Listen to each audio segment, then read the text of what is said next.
Welcome back to Saffas Unscripted. Well, it might be sunny there where you are, Brevan, but it's a great day out here in South Africa. It has been a great weekend for South African rugby. What are you saying, my man?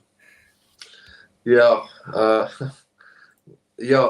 It's been an interesting weekend of rugby. Disastrous, really. I'm Yeah, sure Rusty looks at that and thinks like that's just poor, like absolutely poor. Um, Obviously, I think the biggest disappointment of the weekend is the Bulls, because of the context at home, full strength side. That is diabolical, yeah, diabolical result. Obviously, Stormers and Sharks had a different kind of context. Didn't necessarily have their strongest team. Went away from home in the UK. Difficult opponents as well. So obviously that was always going to turn ugly in my eyes. But yeah, terrible weekend. But the people get to enjoy us moping about it yeah. now. Well, So well, actually, let's get into the South African teams first, right? Because obviously we are South Africans, and we want to chat about that. By the way, people, if I look extremely tired, it's because we're doing it differently. We're actually filming it right now on Monday morning. So when we posted, you'll literally have seen us an hour ago. Um, yeah. Remember to like and subscribe. We do appreciate you guys. Thank you for joining the family. Let's start off with the Bulls. We were extremely confident. We were like altitude coming back home. The crowd will be ready. The crowd was not even full, but obviously it's December in South Africa. It is our big holiday. If no one's home, literally you can yeah, go anywhere. No anyone one is from home. Joburg and Pretoria is not there anymore. They're in Cape Town or Durban. That's where they Yeah, are. bro. Yeah. So yeah, And the Cape Townians will be deeper into Cape Town, like, well, they're near the beaches and stuff. Yeah, yeah. but listen, the Bulls. I was in another world because I decided to go out a bit, right? So my I had a different solar system to everyone else because I was 8 bottles of wine deep. But that I watched a bit of the highlights and I was like trying to keep an eye on the game, and it was just like, well, it doesn't really look like Northampton's dominating this game or anything. I thought the Bulls were a lot better. But once again, Brevan, it's like, it's silly mistakes. Like, kind of the way to sum up this game is that Kane and Moody Villy LaRue incident. That's the way that I basically sum it up. And I'm just like, what does it take so much for one guy just to say, listen, okay, I'll bail out, and the other one can just score the try? Because now they're getting each other's way and they knock it. It's just like, well, there you go. Yeah. Brevan, how do you explain this? It's disgraceful. I think I was obviously at the game, so my frustrations were even higher, and it was just like everything about that game was just poor. Like you said, obviously, absolute credit to Saints. Yeah, I mean, like they came there and they did what no one thought they would do, and that obviously that just deserves the credits on yeah, itself. But like you're looking at a team who had 65% possession, and you mm-hmm. had 60 high 60s territory as well. You can't be losing a game with those stats. I mean, Yeah, every time we would get the ball inside their 22 or inside their half, we drop it. I think I saw Volko Low drop about 5 balls. Maybe I'm exaggerating, but I saw him drop a lot of balls. Our game was just poor. Saints did defend pretty well. I'll give them that. But we were dominating them physically. I mean, we were putting in hits like, I mean, Ulrich Lowe put in a hit on, I think it's Furbank, if I'm not mistaken, the fullback, yeah, and completely took his shoulder off yeah, by a clean tackle. We were like dominating them. And I mean, after 30 odd minutes, nil. Um, Stupid mistakes. I mean, Marcel Coetzee, he did stand up a bit. I think at the end of the day, Marcel Coetzee and Cameron Honeycomb are the two players that can put their Cameron hands up. Hanekom was absolutely insane. Yeah, I mean those two were absolutely phenomenal, and Honeycomb was the best player on the pitch, and rightly so, got man of the match. But here we are talking about a Bulls loss because none of the other players can follow suit and give a shit. Sorry for the language, but it's just like, it's diabolical. And I thought the Yeah, referee. that is a tough pill to swallow, right? When the Yeah, stats say that you weren't even the better team, but you were by far the better team, and you lose by 9 points, right? it's shocking. Like if it wasn't for Cameron Hanekom's 2 breakaway tries with bad Saints defense, like Alex Mitchell, how he didn't just hold on to Cameron Hanekom is crazy to me. Now, obviously, that's great, Cameron Hanekom try. But if it wasn't for that, this scoreline is bad. Like imagine having 65% possession but losing the game by nearly 20 points. It would have Yes, been terrible. that would have Um, made you stick to your stomach. Right now, are we getting to? No, this will be drastic. So I'll rather not ask this. But it's the Bulls have to bounce back now. Like yeah. that, this is bad. And could we see the potential Bulls getting grouped now all of a sudden? I think Jake White's going to boycott this competition from here. What's the point? He's well, you can still qualify, but I think he'll boycott it. Just being the person he is, he'll say, "Oh, just focus on the URC now." No, but then he's got to go. I'm sorry. No, look, Like, I think I'm in agreement. I think his rugby at the moment and what the Bulls are playing, there's no identity to it. It's back to just thinking we can run into everyone and Bundabash our way to the try line. yeah. That's what Bulls rugby is again at the moment, and it's just Is shocking. it? Can are we in that phase where we can put him and Eddie Jones in the same thing where it's like coaching long enough to see yourself become a villain? Because Jake was loved and adored after that Arguably, World Cup thing, right? But the actions, well, I wouldn't say his performances with the Bulls because I think the Bulls have been doing better under him. But like the actions of boycotting tournaments, just blaming people or whatever, like it's starting to get on my nerves, right? And I'm not even a Bulls fan, but I'm just like, bro, fix up. Right? We should be honored to be in this competition. It's a prestigious competition, right? But just to shit on it and to want to boycott it. I'm not saying he's gonna boycott it, but if he does that, then I'm just like, it's no point. and like obviously, there was a point I was adding earlier, where I said something about the referee. And it's not what people think. I'm not even here to say the referee was one-sided. I just want to say that referee was shocking for both sides, like horrendous. And it was diabolical at how a professional setup, right? Because I don't know if you have context, right? So obviously there were high tackles from the Bulls, left, right, and center, like literally where his neck's like bending like this and stuff. No penalty. You can't be doing that in rugby. Like it's just you got to be blowing those. And I'm saying this for both sides. But did you see the point where our first try, we score, we convert, we get back to the halfway, and then they only check it and they Yeah, disallow but it. that's a rule that they changed, right? Yeah, absolutely. It was 100% correct. They checked it. Blah blah blah. Glad you ruled out. The Saints obviously then score a try in the second half.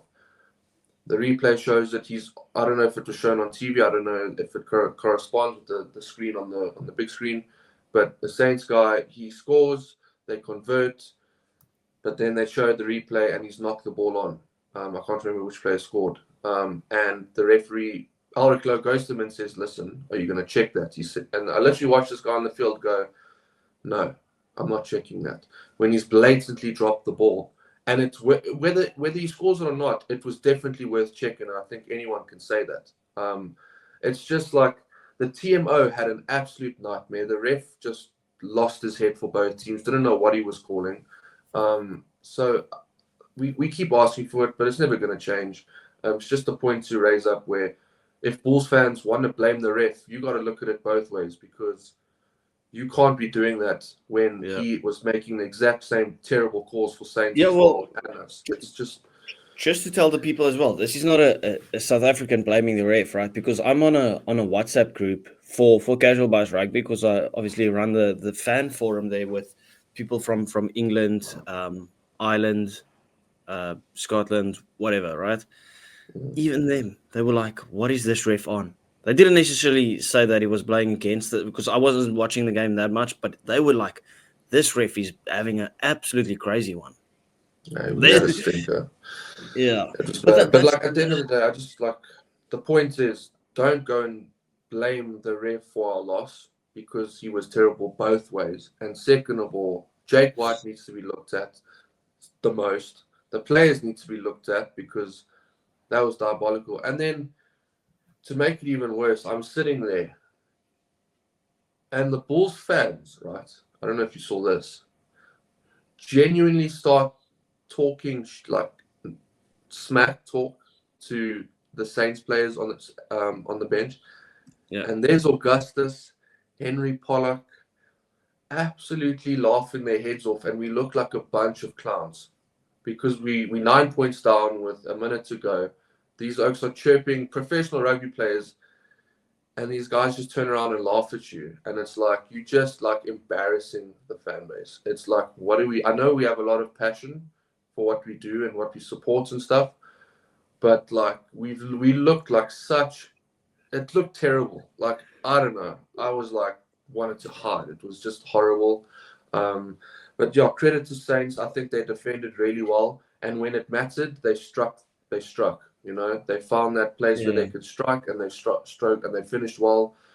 So credit to them. But yeah, No, they were clinical for their percentage, right? To put on 30 points against the Bulls at Loftus, not bad at all. Not bad at all. Yeah. So that makes them 2-0 in this rivalry that we've just made up in our head, right? A little feisty one. Anyway, well, robbery over. I mean, they beat us at Loftus. And last thing, because I also need to rant sometimes. This thing of altitude. If you're going to brag about it and put it on your banner above the tunnel, use it. Use it. If you're going to say it matters. But now you've lost to Munster at home, you've lost to Glasgow at home, you've lost to Saints at home. All teams that are not used to this, they come to these conditions and they should struggle. But no, we won't use our altitude. So just leave the altitude thing. I think that it's just the players and Jakey to be looked at, and that's the end of that. It's just not great. So it's no longer Altitude Rugby Club. It's just it's just bottle job rugby club. Yeah. Bottle finals. Anyway, let's move on. We'll chat about this. Do you want to chat about the Sharks or the Stormers first? Let's chat about the Stormers. Let's get it over and done with. Let's get it over and done with the Stormers, right? I don't know what to say. It's tough. Yeah, you right? had a good start. It was a good start. Listen, I was very happy with Yuri Mattia. Commentators even said it as well. He looked like he controlled the game nicely, starting to find his feet in this team. And as we said, what was it for the preview? It's like, what is our expectation really? Now, my expectation was not to get battered by 37 points.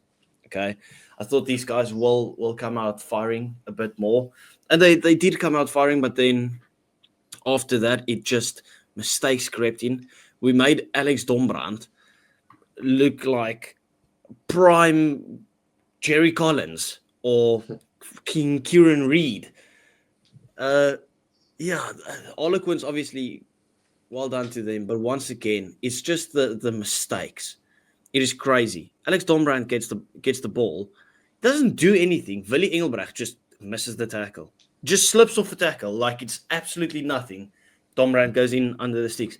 We now own 22. Clayton Blommetjies does a chip kick to no one.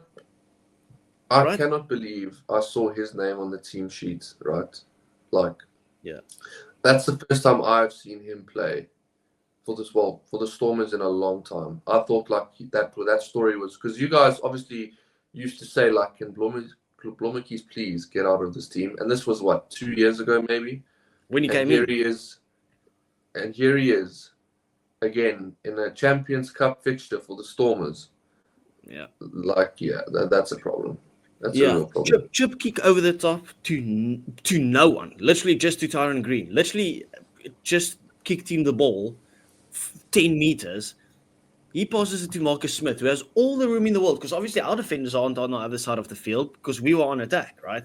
But Blommetjies' stupidity just opens up our whole defense. They just pass it to the other side and scores. And I'm like, what is going on, right? But even though we got battered, I'm just happy that some of the youngsters got their opportunity to play. And now, even if we get battered again, because I don't want to see this as a throwaway season. I don't think it's a throwaway season if we get battered every time, but the youngsters get that experience, right? Like JC Mars, congratulations to him coming onto the pitch, scores his debut try as well.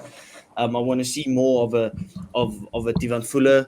I want to see is it Paul de Villiers? I'm not even sure. Yeah, I want to see these youngsters get the opportunity, and I also want to see Imad Khan because once again, I don't want to see a 45-year-old Devil Divenacher.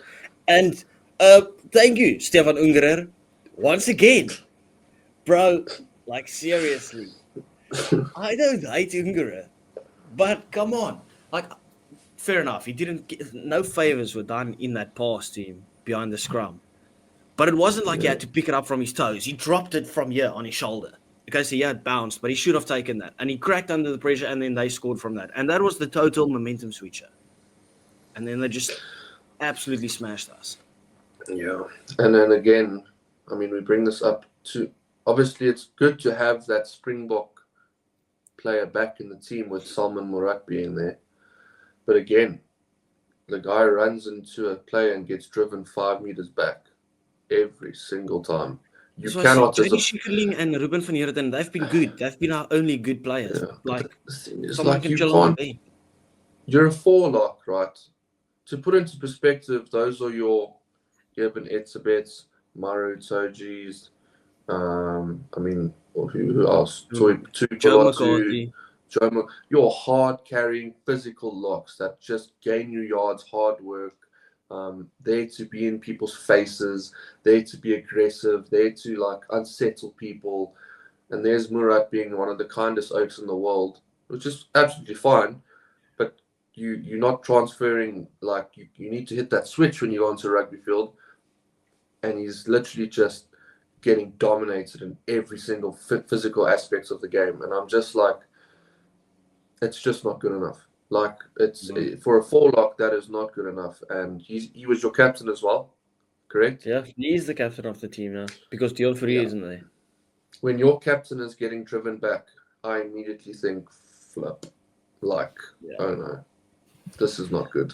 So just one of those things where again, and yes, you guys had a very weakened side, like very weakened. It's not even funny. But I think, like you said, you need to put the result aside, and you kind of just need to like build these youngsters up so that when you have next season, That's exactly what I'm saying. You have these youngsters that can step in a game in a team where they've played a bit, they're familiar with the play, they're familiar with the opposition they're going to go up against, and they don't have to feel the nerves as much. Just back the youngsters, right? This is the perfect opportunity because you don't want to get to that point where all your guys are back and now you have to kind of disrupt the dressing room by dropping a guy for a youngster, and he feels like it's my spot under that type of threat now. Give these guys a run out. Like instead of Clayton Blommetjies, play JC Mars. There you go. 100%. Why would you not? Instead of Willie Engelbrecht is not a bad player, but he's also like 34 or something like that, right? Play some of our outstanding young Lucy's, right? You see Henry Pollock. You think he came in here and he just played the world of light? I don't think he was that great when he just came into Saints with the big boys, but he started to really find his feet now. Like I'm starting to see edits of this guy. So then you know he's putting in good performances and stuff. Play them around some of those experienced guys and let them get that experience. Imad Khan, why is Devil Divenacher playing instead of Imad Khan? I don't care how small Imad Khan is. Look how small Sanele Nohamba is. He's played so well that he signed a massive deal in Japan, by the way. He's going over there, which is crazy. Mm-hmm. Do the same for Imad Khan. Build this guy up. I mean, the guy can kick, and he's a great scrum off. He's got gas. He's got quick feet. I see him as a potential Springbok scrum off. That's how good he is. Yeah, 100%.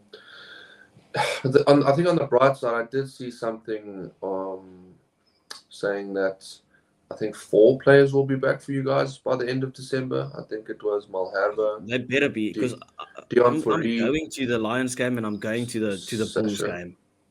So, who's Sasha and? Sasha, Malherbe, Dion Fourie, and I don't know. There was one more. Yeah, But those are, Dion Fury, they've been talking about him being back for quite a while.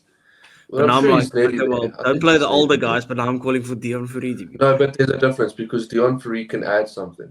That's the Yeah. difference. Like, we're not saying these guys are bad players, but Dion Fury will come onto the pitch and make an impact, whereas these guys aren't making impacts on the game. So Do you reckon Mani will be back for the end of the year as well? I have no idea.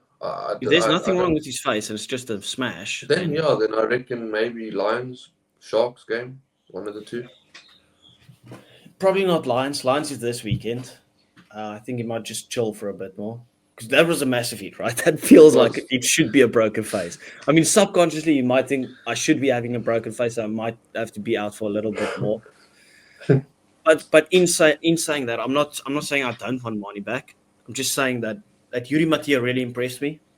I am happy with Yuri Matia. I think he's got great control. I think he's a bit soft, necessarily, like in terms of defensive work. He doesn't really carry the ball, but his kicking is very good. He controls the game nicely.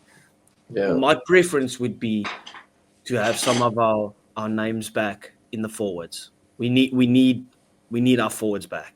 We need Dion Fury back. I can't wait for Evan Roos to be back. Can't wait for Frans Malherbe to be back. The likes of those guys. Yeah. Anyway, enough ranting about the Stormers. Well done to Harlequins, by the way. They looked sensational.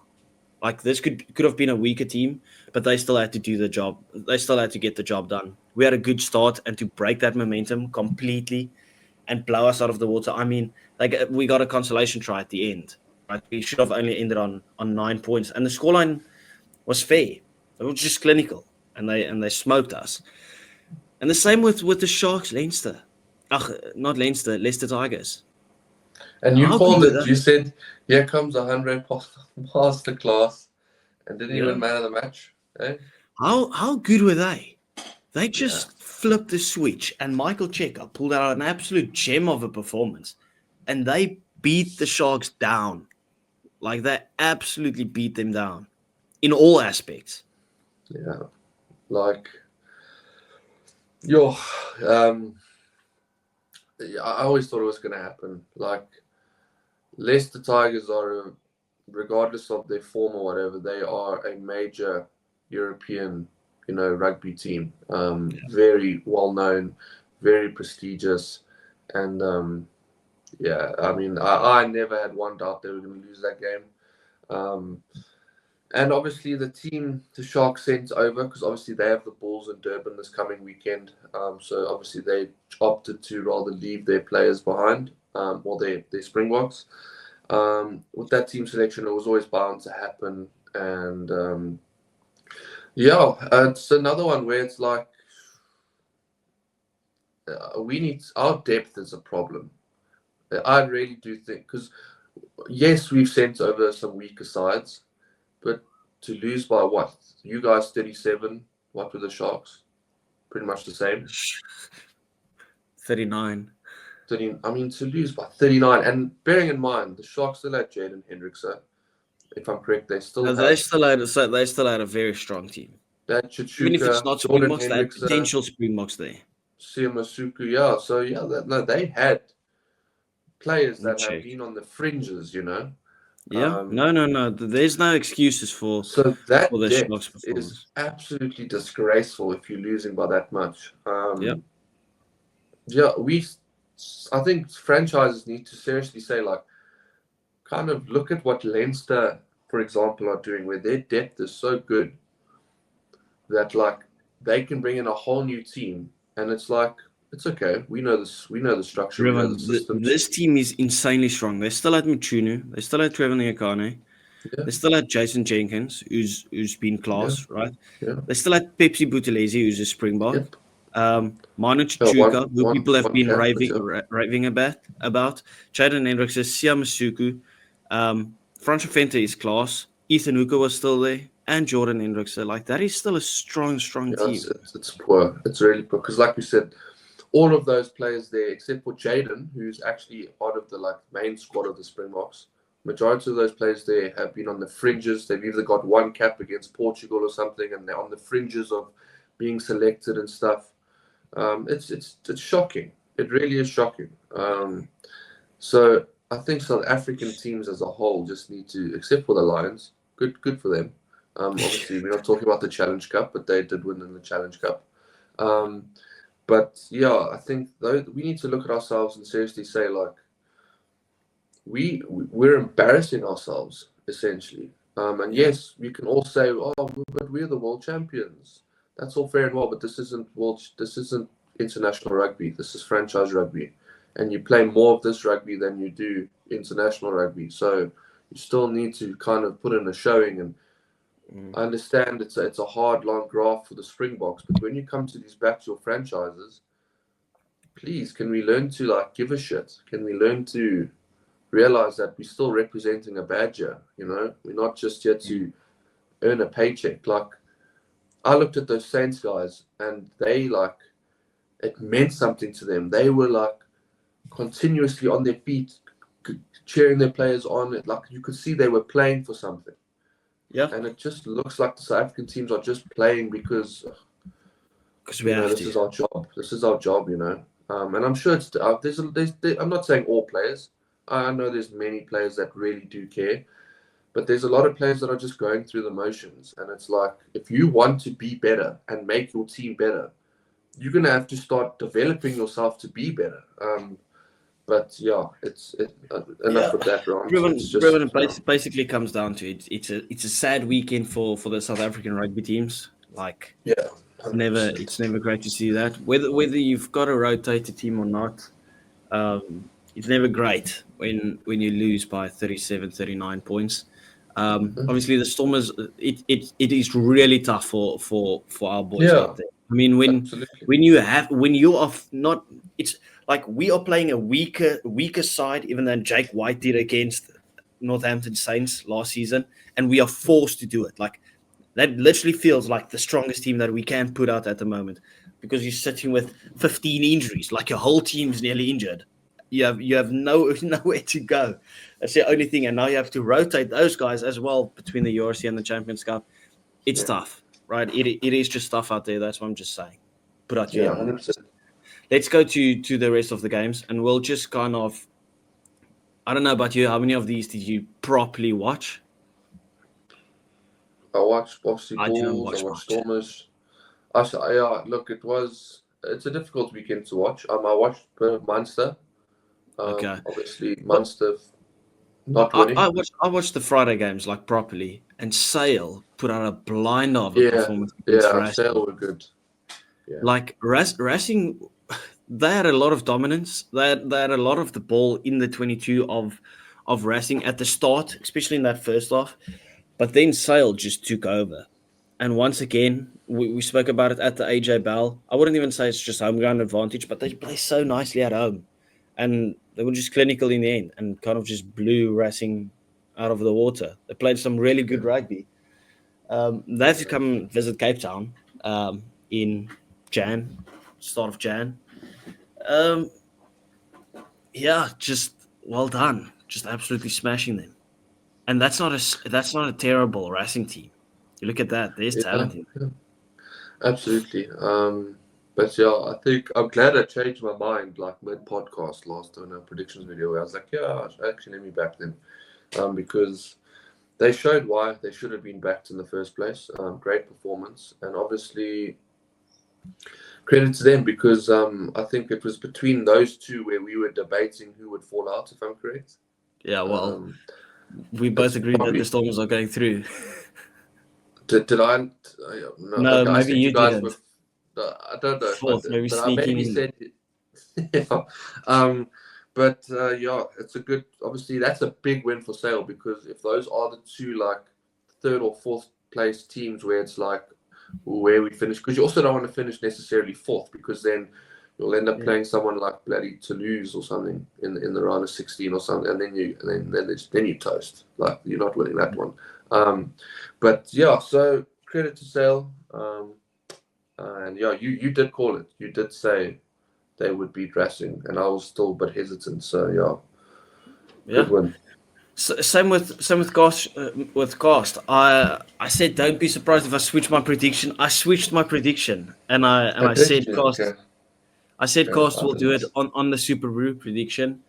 and they went out and they did it, right?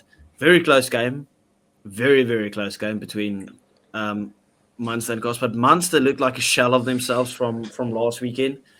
Cost, as everyone in the comment section was just like, they're a tough team to beat at home. Even to lose goes there, they struggle. So I was just like, yeah, fine. You know who plays for Cost? That I didn't even know this, but I completely forgot about him. And he was a class player a couple of years ago. Jack Goodhue. Oh wow. Bro, he spawned out of nowhere. I was just like, that's Jack Goodhue. Do you remember how good was he like was? the next thing at the All Blacks. You know, he was like the next 13 coming up. Yeah, but I think he had a massive injury, right? Yeah, And he he was, just but kind he of had fell out so of much. favor. Yeah, he had so much potential. It's crazy. Yeah, I mean, obviously, like you said, you were told a lot. Like Castre do not necessarily back down at home, and they didn't. I thought Munster might just pull it off, and then obviously gave away a penalty at the end. They put it over, and then that's the end of it there.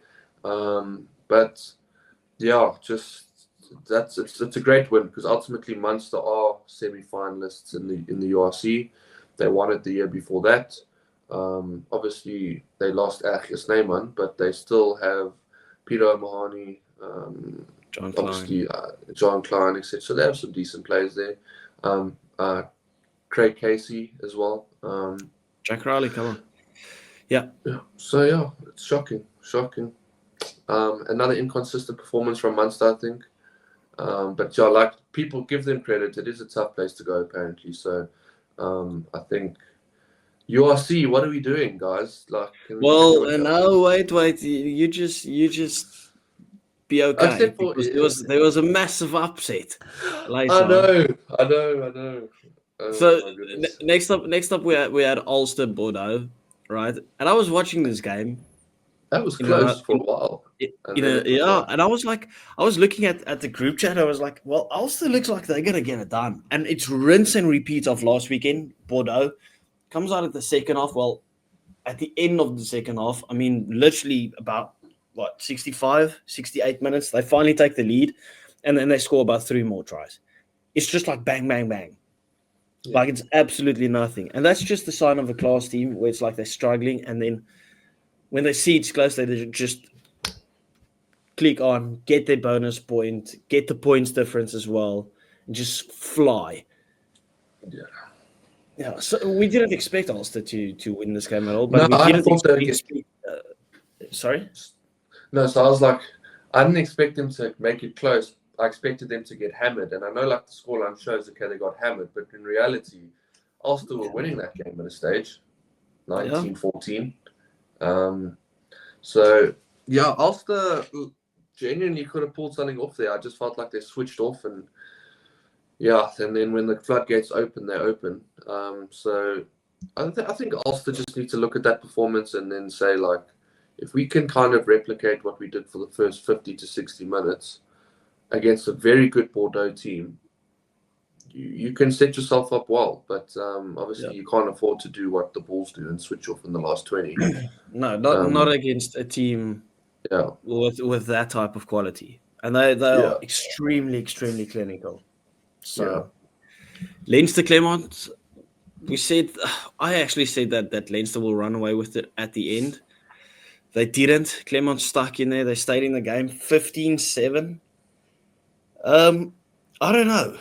Like, once again, and we haven't seen the classy performance of Leinster that we usually see, right? We know that they are one of the favourites, them and Toulouse and Bordeaux. But this sounds terrible because they haven't lost a single game. But I'm asking, could this be the sign of a bit of a panic station coming? When you can see, okay, our team isn't putting anyone away. I'm not asking that just to rile people up, because I've seen people say it in the comment section as well, where it's like they haven't really put up that much of a convincing performance, and knowing that the competition that they have to play against still is going to be there, and if they don't pick it up, it could get ugly, right? Yeah. So I'm just asking that as a thing, like, should they have woken up yet? Nah. I think they are I'm not necessarily worried about them, and in the sense that I'm not worried for them. In like, I'm not worried that they will have this panic station or anything. Just because we've seen the Springboks do this, where they look very average, but they win, and then they win some more, and they win some more, and then they'll put in a good performance, but then they'll be average again. I mean, the what do you call it? The autumn internationals. I don't think we played one game where I was like, "Holy cow, we played some good rugby." Like, Yeah. we were bang average, and I'm not trying to make spot the Springboks. What I'm trying to say is, it will get to playoff time, and then you'll see Leinster. You will see Leinster. Yeah. I don't think they need to be at their best because they have such a good team where if they are averaging 6.5, 7 out of 10 performances, and they are consistently winning, I just don't think people need to panic. Obviously, they might run into like Glasgow or something where they put in this monster performance against you and it's a one-off thing, and that bound to happen in rugby. It always does. But I don't see the need to panic because there's such a good team. You've got so much quality. You've got the right people in the coaching staff to take you forward. I just think when you start losing a few in a row or your form starts to drop, then maybe you can start to say we need to change something. But Leinster will be aware that they haven't hit their full stride, and that's a good thing because they will eventually hit it. Whereas most teams like the Bulls or whatever, Listen, and Claremont is a good team. We spoke Yeah. about Claremont being a good team. So, yeah, I might have asked that question, but it was kind of just aimed towards the Leinster fans, like because it isn't up to the standards that they necessarily want, right? So that's why I just thought about that. But obviously, Claremont's a great team, right? To beat them, that is still a feat. I know it was at the RDS. Was it at the RDS or was it at the Aviva? I'm not even sure. No idea. But yeah, still running out victors. Jordy Barrett, his second game, but his first start scores another try, which is obviously Did you great. see that thing about Aki is not allowed to start in a certain competition due to, obviously, I think that the Irish Rugby Union have said, like, you have our two starting locks playing for you. I don't want you to be starting a Saffas, or not a Saffas, but like another international lock over them. I just saw something like that on X, where apparently It might be in the Champions Cup because I don't know. I just saw something along those lines where it was like, if all available for selection or whatever, in a certain competition, I can't remember which one it was. If it's like it wouldn't be Ryan, yours. I can't think that they'd do that for the URC. I don't know, but I just saw something like that. I'm not sure how true it is. I just was bringing it up. Oh well, he's so good from the bench. You don't even need him. I mean, he is our bench king, So you may as well use him the same. La Rochelle, absolutely blitzing Bristol. We expected them to be too strong at home. Didn't expect them to be 28 points too strong, to be fair. But yeah, I don't know. I said Bristol's playing some really nice rugby and stuff, but is this the thing where it's like they can't really play it over two competitions? I don't really know. I didn't manage to watch this game, so I can only go off the score line really. Yeah. But yeah, we said that La Rochelle might just be too physical at home. To beat any of these French teams in France it feels like we talk about South Africans having the advantage when you play in South Africa, but I mean, these Frenchies in France, they just feel like a different animal. I mean, even if you look at it, right? Because we don't even need to talk about that game. Toulon versus Glasgow. Toulon getting it done. Both of us back Glasgow because they're such a well-drilled team. I backed Toulon. I thought Toulon. Did you back Toulon? Oh, yeah. Wow. I actually backed Glasgow pretty comfortably. No, I just thought Toulon would be too good. Just because, like you said, for that reason, the French teams at home are different gravy. And also, when I saw them play against you guys and getting that result in Cape Town, when a team can come here and win, I'll give them respect because it's not easy to travel here. Don't So say it like that. I didn't disrespect Toulon.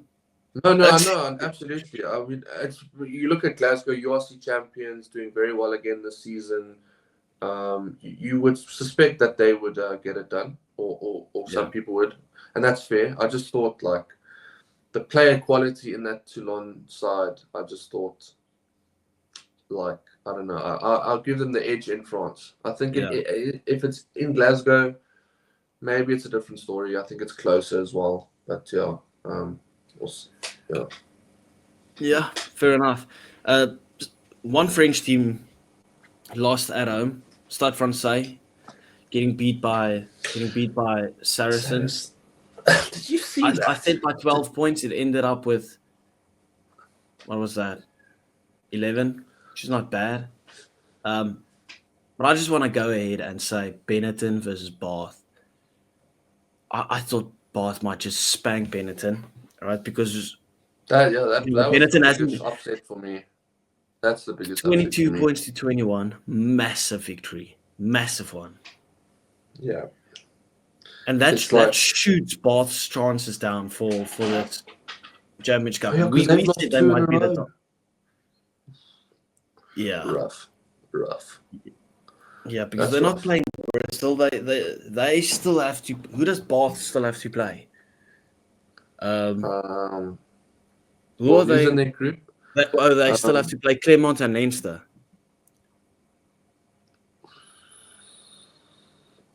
ouch. I think that's yeah. I think those are those are the guys in their pool. Yeah, they still have to because Bristol played Leinster, so Clermont and Leinster. Ouch. That's rough. Yeah, I think that I don't know even know who Bath went with to Benetton. I don't know if they played. Did they go full strength? I'm pretty sure they played their strongest team. Let I me want let to me see just make that. sure. I want to see some context because if that's full strength and losing to Benetton, I mean that's not great. No, it's not. It's not Okay. great at all. Uh, Yeah. okay, no, they played the second string team. Why? Like I don't understand that. I mean, what's it from England to? They kind of played a second string team. Yeah, because like Thomas the Toy was on the bench. Yaku Kutsia was Okay. still on the bench. Ted Hill was on the bench. I just feel like Um, if you're traveling in Europe, like it's not that long of a flight. The time difference, I think, is 1 hour between England and Italy, if I'm not mistaken. I'm not 100% sure. Or it's currently yeah. the same. I'm not even sure. To be fair, bro, I don't really know their team that well to say that it's a second string team or not. Okay, but yeah, I just But think halftime that they were behind 17-7. that's a big loss. It is a big loss because Benetton have been very poor this season. Yeah. We have not been impressed by them. So yeah, that's not a good result for Bath. And I consider that the upset Yeah. the round. Because we thought Benetton's going to get beat down by every single team, but it wasn't because Benetton is bad. They've had a really off season, very up and down season, right? I mean, they drew against the Scarlets at home, but then it's like you look at who's in their team. Bristol playing some beautiful rugby. Bath's top of the table in the Prem. La Rochelle's there. They always a threat. I mean, they're the threat of winning the whole thing. And then Clermont, who's just like top four of the top 14, and all of a sudden Benetton has got a massive victory over Bath. Like it's so unexpected. Final game, we'll just quickly talk about it. 64 points to 21. Once again, to lose. Absolutely running riot. They've scored 19 tries, if I'm not mistaken, in 2 games. Yeah, there's Dude, your. that is insane. It's wild. They have such a good team. Like, yeah, it's. I mean, it was Exeter. Let's not get like we they played against like a very good team that's on form, but still to do that in a Champions Cup game, it's Yeah. like, and they were away from home, as well. Yep. If I'm correct. That didn't Yeah, really matter, but yeah. yeah, it didn't matter, but it always adds that extra spice, and but to still win that convincingly, it's like I said, they will be in the final. I think I predicted Leinster to win it eventually. I can't remember the video, but I fully expect them to be in that final, regardless of who else is in there. So, yeah. Anyway, let's wrap it up. People, please do remember to like and subscribe. Tough day at the office for the South Africans. But yeah, that's round 2 of the Champions Cup. We will see you guys next time. Thank you and goodbye.